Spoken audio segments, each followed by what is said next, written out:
আগের ভিডিওতে তো দেখছো যে বরের কাছ থেকে কিছু টাকা খসানো হয়েছে, তো সেই টাকার কিন্তু গতি করা হলো।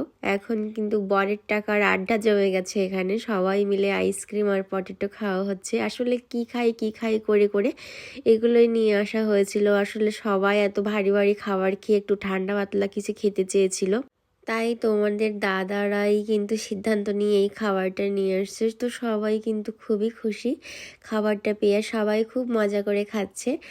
আর এই আইসক্রিমটা অনেক বেশি টেস্টি। বিয়ে মানেই তো আনন্দ, আর আমরা এই বিয়েতে অনেক অনেক মজা করেছি। আর আমার কথা শুনে বুঝতে পারছো যে আমি একের পর এক বিয়ে অ্যাটেন্ড করে করে আমার শরীরের অবস্থা কি হয়ে গেছে। তো খুব ঠান্ডা লেগে গেছে, তো কোনো ব্যাপার না, এত বেশি মজা করেছি যে এইগুলো কোনো ব্যাপারই না। তো এক এক করে তোমাদের সাথে সবটাই শেয়ার করব, কোথায় কি মজা করেছি। আসলে অনেক বেশি ব্যস্ততার কারণে